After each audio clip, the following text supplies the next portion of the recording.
Welcome to My Boulevard podcast, where we talk about everyday issues from a biblical and balanced perspective.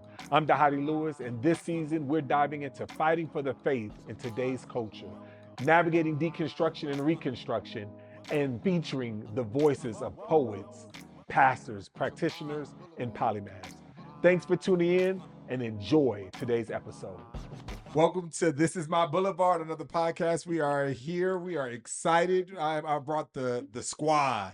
Squad. The squad is here. I Squad got is the here. squad with me. Squat. Okay. No, Oh my that was God. Beyonce. Squawk. That's what that was. Yes, I love the All right. joy in the room. It's just like Yeah. I don't know if it's fatigue. We've Delirium. delirium. Yeah. Is that what it is? Yeah. So Anastasia starts throwing these quips out, and the Joya kind of the Don't sarcasm be like that. comes in quick. Don't do me like that. No, I'm gonna be on my best behavior since the man of God is here. Oh, amen. Not usually with the man of Not- God. not usually. There we go. Already. All Already.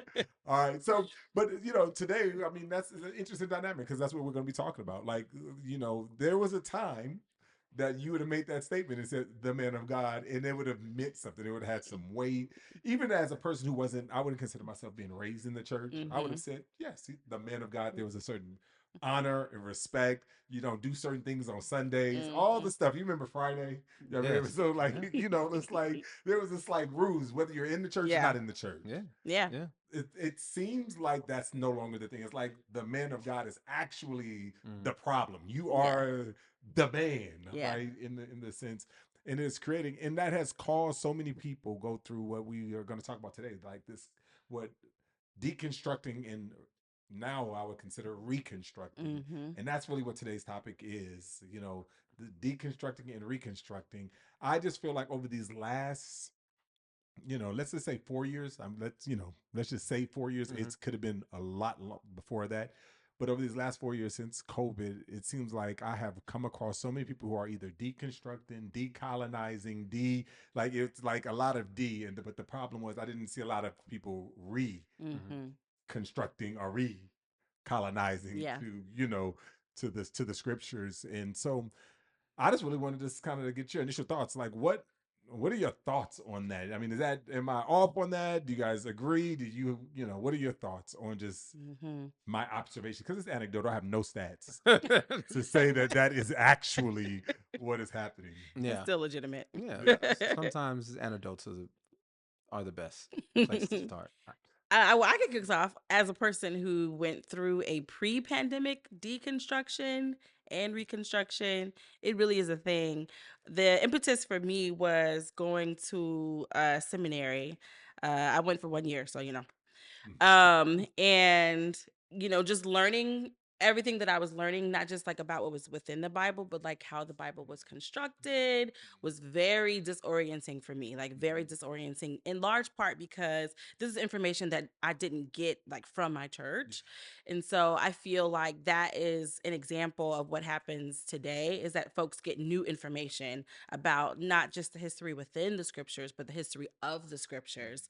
And then they have to wrestle with that along with whatever disappointments they may have experienced, whatever just lack of alignment that they may have experienced in their churches. And then I think on top of that, there are some of us who just want to do what we want to do. And all of those things create a perfect storm that lead to deconstruction. Now, I had a deep and intimate relationship with Jesus.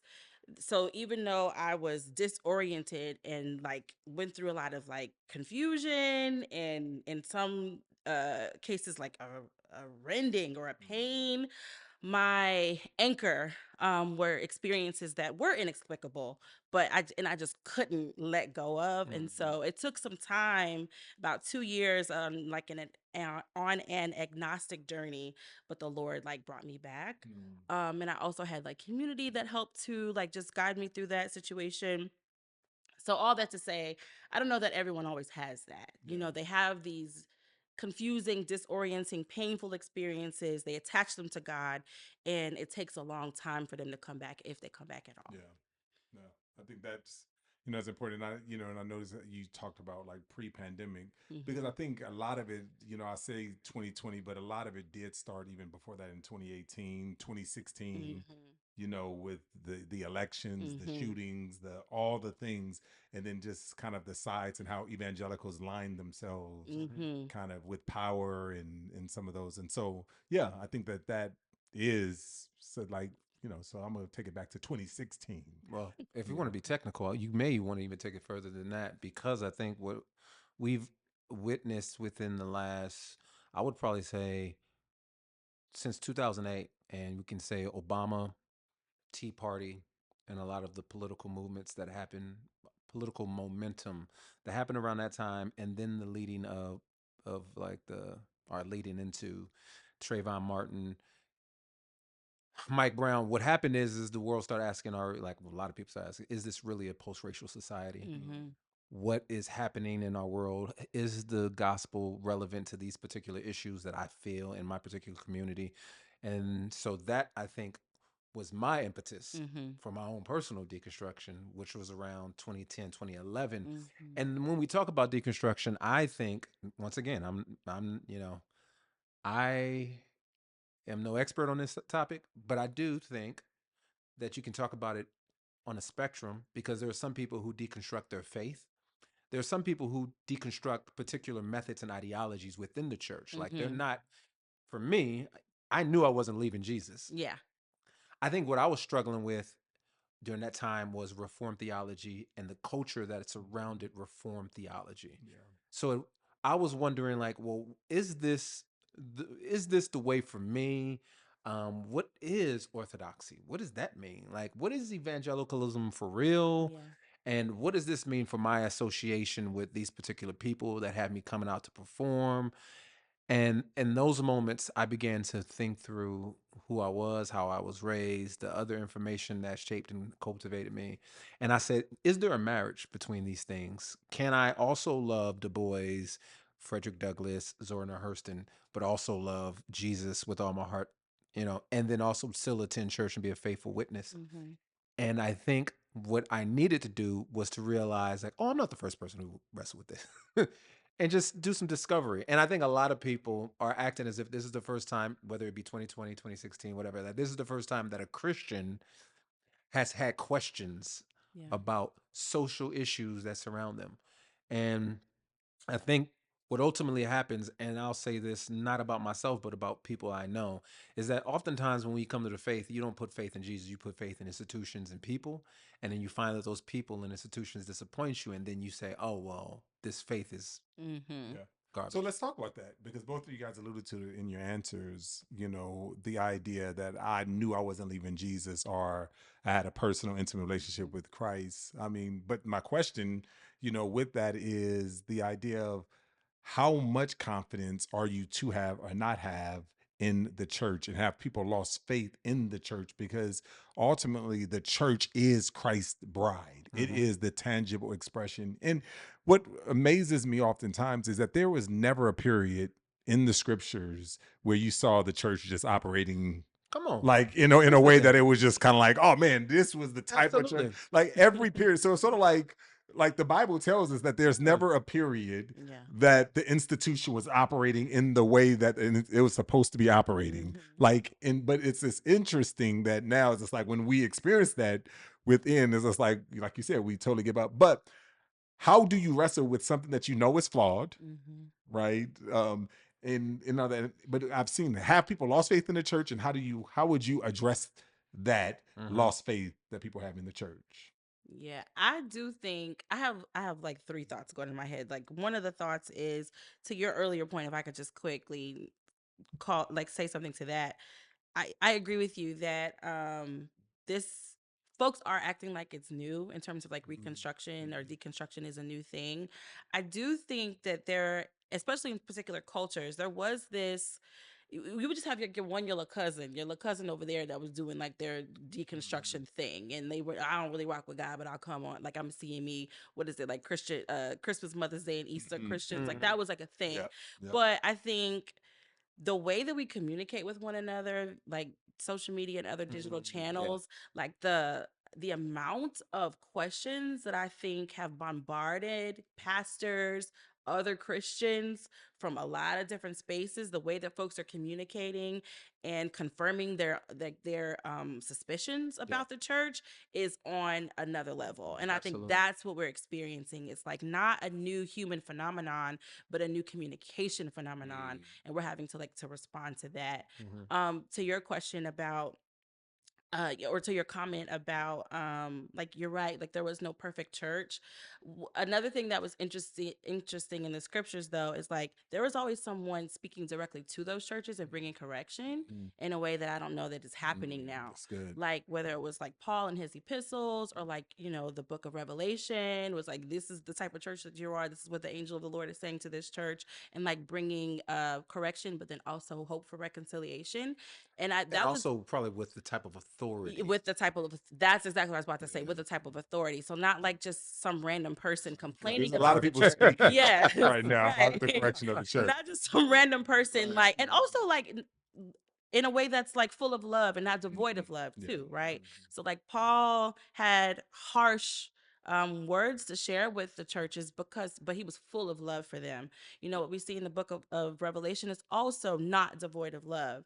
And so I think that's something that's a little bit missing in terms of like the course of the conversation. It's like, who are the folks in authority that can speak to the foolishness in the church and not let it like sit there, but call it out in love, and like chart a path forward. But and I hear that, and I think that is correct, and I think, but I think oftentimes we think that the church responded to Paul's letters. And like, that's a good, but you know what's interesting? The book of Ephesians, if you look at the book of Ephesians, it's talking about love. Like, do not lose kind of the love and all of the things that you see that Paul is calling people back. And he prays twice for them. First, in Ephesians 1:15-18, and then also in chapter 3, he prays.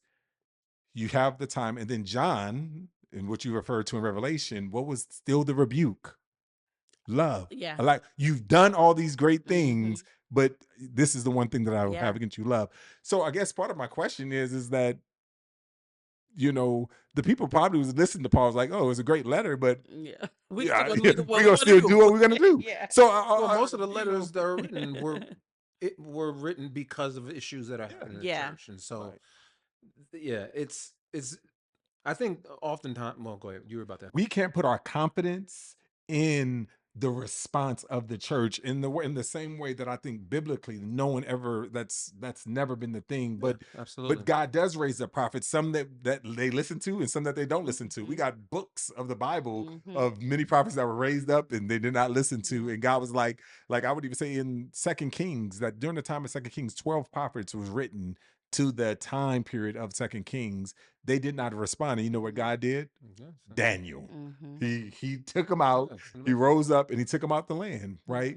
And so it's just like we have a history as humans of not responding to God's word and obedience. And again, I understand why we take our faith out. You know, we can stop trusting in those types of things, but it just seems like it is, you know, in pandemic in a spiritual sense that is wiping out Christians. Well, it is a pandemic in a spiritual sense because of the types of privileges we have as a society. So when I think about the whole social experiment of America and the idea that we have, like this democracy, that is a privilege in itself. The ability to be able to like to advocate for yourself in ways that no one for the most part in history has been able to do within the last couple centuries is beautiful. But what it also does is it centers human beings in a way that they've never been centered before. And even the way we, I guess, contextualize scripture, we see ourselves now as the primary individual walking from Genesis to Revelation, and we don't see that as God's narrative. We say, well, where do I fit in this story? And so as individuals increase in, you know, knowledge and information and privilege, we grow greater self-interest. And if churches, if God, if religion doesn't fulfill those particular self-interests, then it's a problem. And I think that's part of what a lot of our angst is in America. I hate to be that person who, you know, pits East and West together, but you don't find these kind of problems in nations where people are faced with poverty on like not only just in a in levels and ways in which we don't deal with it on a daily basis because their priorities are different from our priorities. I'm not saying it's better, I'm just saying they're different. Right. And in a sense, the things that we find important, think about nations who aren't as developed as ours. Their laws aren't advocating for people to be able to change their sexes or to do the things that we now think are quite important, but are luxuries in a sense. If you, and I'm not saying that. Yes, they're luxuries. I mean, there's, it's like, and so therefore, I think that's, I think that's in a sense kind of slid over into our faith in churches. So it's like I can sit here in a church, and I'm not trying to. This is not exonerating all churches because some these people need to leave a lot of churches. But I can sit here and I'll say, man, I just don't like the fact that this person said that one word, and so now I'm gonna go to another church, or I'm not being used in the way that I want to be used. Offense. Exactly. And so it's just it's so easy for us in our feast of a nation to be able to just move on to another feast. We're taking a quick break in this episode to invite you to the MyBLVD conference. Join us October the 17th through the 19th in exploring what it means to live local and to become responsible of where you live, work, and worship. Embrace the beauty and the diversity of your boulevard that God has called you to. This conference is a great opportunity to be equipped through contextualized content and to cultivate community. We'll have great speakers, breakout sessions, a live good culture show, and lots more. For more information and to register, visit myblvdcon.co. Now let's get back to our episode. So let me ask you, Anastasia, this is, can you have, or can someone thrive in a churchless Christianity? Like, how important is the church to someone in their faith formation? Yeah, well, the church is Jesus' idea. So I think that right there tells you like how important it is. It's his idea. So I think that tells you right there that no person, no believer, no disciple can thrive in a churchless environment.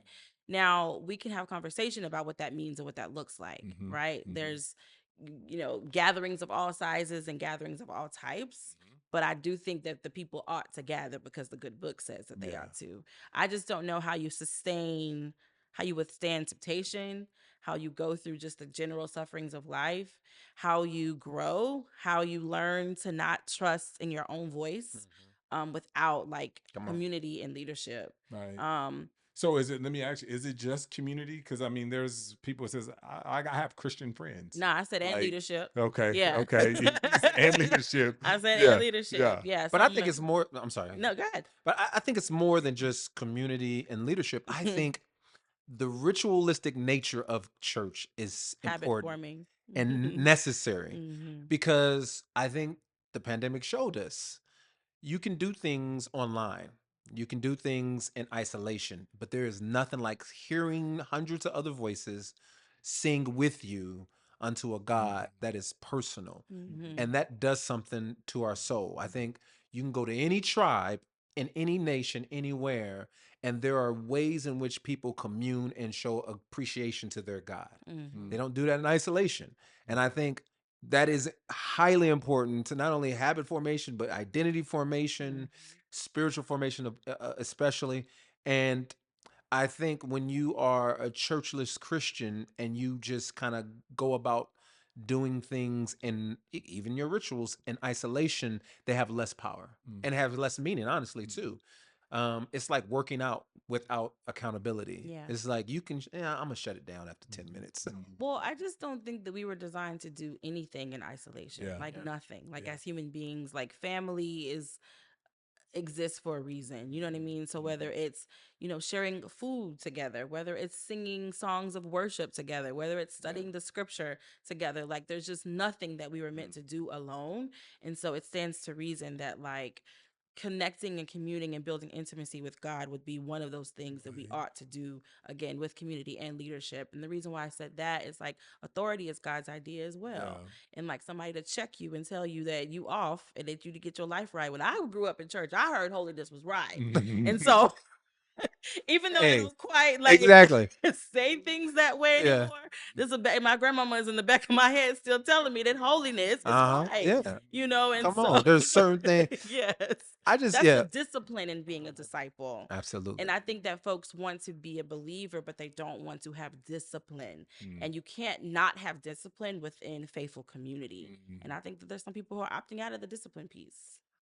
It's funny because within the last couple of years, I've even read the Pharisees a little differently when I'm in the scriptures, because I have a little more compassion for these religious sects in the scriptures, because one, I think of it as you have this occupying force that is taking over Israel, and then you have these individuals who have very little power who are trying to sustain some sense of tradition and identity before the Roman powers kind of squash all of who they are.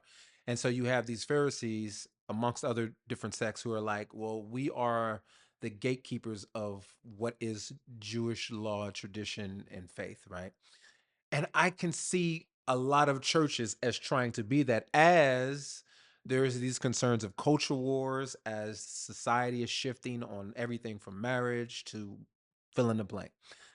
And in a sense, I see why people are anxious, like are frustrated with the church, because sometimes when you are trying to be protective of an institution or a thing, you go overboard. And so you talk about holiness, grandma in the back of your head. It's like the idea of holiness is amen, grandma, but I don't have to wear a skirt all the way down to my ankles. You know what I'm saying? Like, chill. Like when I come into church, I don't have to take my hat off. Matter of fact, you're being disrespectful right now wearing your hat inside the building. And so here's the things that they would take to the furthest extent, where in a sense it's like, but man, really it's just your soul. Like, what about your soul? And I think a lot of churches, and you in particular as a pastor, need to understand, like, oftentimes it's not just the good doctrines that you bring, it's the ideologies you guys carry along with you as leaders, which draw people to say, well, is this necessary?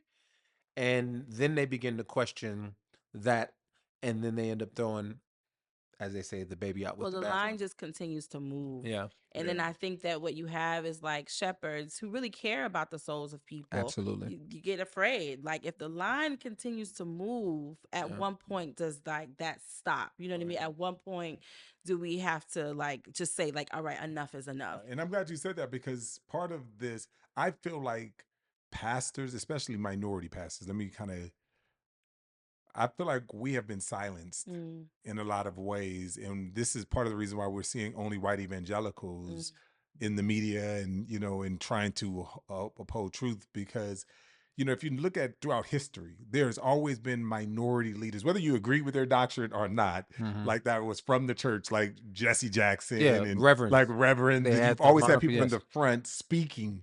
During the pandemic, after the pandemic, like who are the church leaders? Who are the people speaking, thus saith the Lord?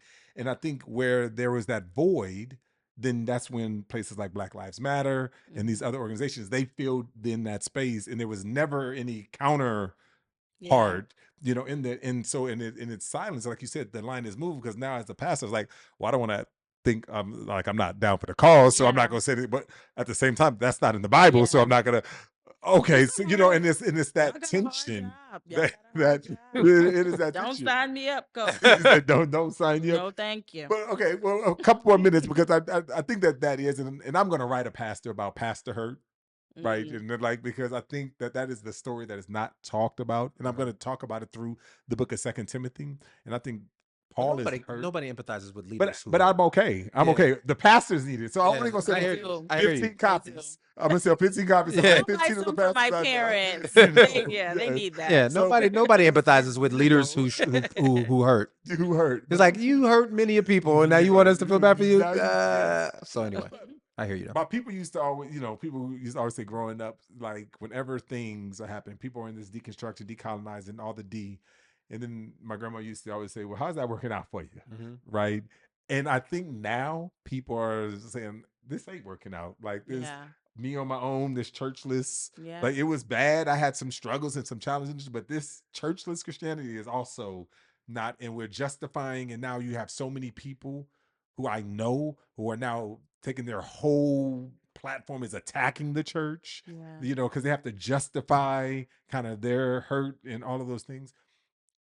Why do you guys feel like, and I'm seeing so many people now starting to reconstruct, right? Like, because I think people are hitting the end of that. So they're either going more aggressive at the church and saying what's wrong, Mm-hmm. or people are like starting to now come back and reconstruct and like apologize or say, well, hey, I was tripping, you know, like talk Mhm. about that journey. So I know Yeah. you've even talked about even like in your own Yeah. story. Well, I think there's two ways that you could possibly go about it, and I think there's the process of, as you take whatever ideology you have to its furthest extent, you'll find out two things within this nation, other Mhm. but within, especially if you come from a church and you're criticizing America and other, is that you'll either come to this point where you'll realize even the ideas and the philosophies that I use to criticize the church are borrowed from this church. So I am being a parasite, if anything,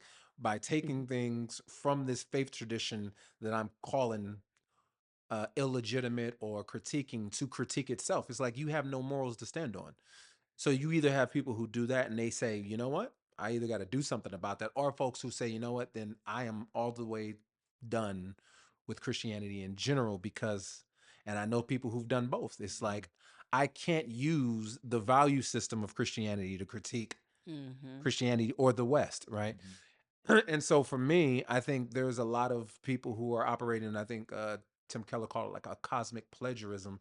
And when they do that, they recognize like, oh, well, I either have to return back to the church, or some people just exist in their shame, because that is something that I was dealing with. It was like, it's going to be, I'll feel shame. So I left Blueprint, for those people. I left Blueprint for about 3 years and just was church hopping, and it got to a point where it was either like a home church or no church, and I was like, man, I don't know if I want to return back to Blueprint because that's kind of embarrassing. It's like I made a decision to leave, and at some point you just got to just kind of admit to yourself, I made a decision that wasn't probably helpful for me or my family.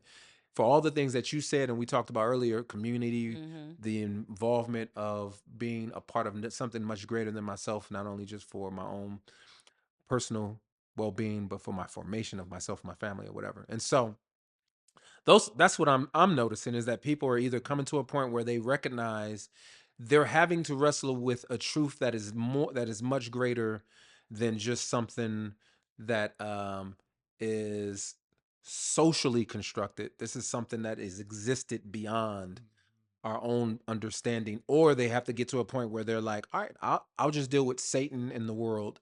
And as you say, how's that going to work out for you? I agree with that. I feel like I'm seeing two things. Like, one thing is like people are really hurting. Mhm. Like, so there's like the theological, like, you know, reconstruction. But I think like at the soul level, just on the personal level, I walk with a lot of people, like a lot. Mhm. And people are really going through on a very personal level. And Jesus is the answer for that. And like they've like tried, like it's like you've tried all these other things, but like they really are finding that Jesus is the answer to for that. And like to go back to the other thought too is we don't have time to expound upon this, but I think another reason why people decided to leave the church was like this utter like powerlessness that I think the church was like displaying.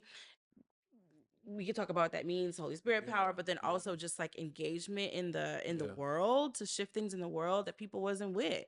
They just wasn't. Well, I'm gonna come. You're not about nothing. You can't do nothing. So I'm not gonna rock with you. But I think so. And I do think that's a really good observation Yeah, and a good question to ask, like, what is the church responsible to do? yeah. Because I think that is something that often people see as a failure. It's like, Mhm. and oftentimes it's like, well, is that the church's responsibility to address or to do something about that particular The thing? So church's yeah. responsibility is to build up disciples who then serve. Like that's the church's responsibility. And I think that for a long time, discipleship, like active, intentional discipleship, almost seemed to like fall to the wayside. and we started like just focusing on what the preached word, which is so important, but like building up other people to be the hands and feet of Jesus. We stopped doing that, and the world was all the worse for it. So And that leads to my second okay. point, which is Before you move on, I just want to say this. Before you remember that second point. Remember that second point. Okay, I will. Because there's something I want to build on with this. Because I believe the African American church, or the display of African American faith in this nation, has been the best and worst thing for the church. The best, in a sense, it's been a wonderful example on how to hold practice in orthodoxy, in a sense. Some people will debate, but the reality of walking through what does it mean to have a faithful witness on a plantation all the way up to the civil rights movement. These are people who have been great demonstrations of what it looks like to put faith in action. Yeah. However, it's been the worst because now everybody expects every church to be exactly that all the time in every situation. Yeah. And I think that's unfair to a lot of people, not just for Black churches, but white churches, Latino churches, everything. So that's good. And you're going to close us out with this thought. Okay. So I really do appreciate that. And then also, whatever your thought is, also give us some direction on how do we move forward. Yeah. How do we move forward? Well, I think it'll be like, I think it'll answer that. And so I think another reason why folks are reconstructing is because I feel like churches are redesigning. They are rethinking like the way that they do things. Like Blueprint and My Boulevard is like an example of that, where now you're inviting in an intentional way other gifts to serve and to lead in ministry, to make disciples, and people want to be a part of that, right? So in terms of like activism, we could talk about the church's responsibility to be activists, but the church ought to be active. You know what I mean, in their context. And so I am a witness to a lot of churches and faith-rooted organizations in the city where I live, where that is starting to happen and is drawing people back in and like connecting like faith formation and intimacy with Jesus to like service. I'm starting to see like a bubbling up of that again, and I think that people want to be a part of that. That's good. I mean, that's one of the core tenets of being an evangelical, and I even know that word is kind of been taken, but an evangelical has 4 core tenets. Number 1 is Christ alone, that we believe that the Bible is the final authority. We believe that you must be born again, converted. This is his attempt to get you guys to be evangelicals. I just want to let you know. And then the fourth is activism, right? You need to be active about your faith. And so this is not my attempt, because most of the people... That's evagelism for most people, though. Not necessarily activism in the way that you... No, it's actually activism. Like I know what he says. I know what he says and what he's right. But I don't... Anyway, I don't think people see that as actual... Right. A lot of people don't see that as active. They just see it as sharing your faith. And as you share your faith, the world will change. That is, to me, the beauty and the curse or the burden of Christianity. I believe that deconstruction deconstruction starts that we saw Jesus in the book of Acts, right? The last question that was asked, and the first question there before Jesus was ascended was, Lord, is it time for you to put Israel back on top? And then Jesus was like, no, that's not the type of power. Yeah. You are going to receive power, but that's not the type of power I'm going to give you. The power I'm going to give you is going to be my witnesses in Jerusalem, Judea, Samaria, and to the ends of the earth. And this is where you see the book of Acts of them deconstructing something that was homogeneous. And then all of a sudden we are having all nations. So in the book of Acts, we end with going to Gentiles and all the problems, because the question was, how Jewish do you have to be in order to be Christian? And I think that's the same question right now that is being asked in America specifically, is how white do I have to be in order to be a Christian? How much do I have to align with your views, think like you, talk like you? But Christianity, basically, in order for it to flourish and be all that Christ has said, we could have power as a Jew in Jerusalem, in Judea, Samaria, or to the ends of the earth. And so I just think that there is health to deconstructing, but there's also, we have to reconstruct biblically. We have to reconstruct with one another. We have to reconstruct with the scriptures. And so I just think that that's going to be core, in this process. So I appreciate you guys. Thank you. That's good. Thanks for having me. Thank you for listening to the My Boulevard podcast. And be sure to rate, share, and subscribe. And don't miss the My Boulevard Conference to be equipped to make disciples where you live, work, and worship. We're only able to continue equipping leaders through contextualized content and cultivated community because of the generosity of supporters like you. To give and to help fuel the mission, visit us at MyBLVD.co.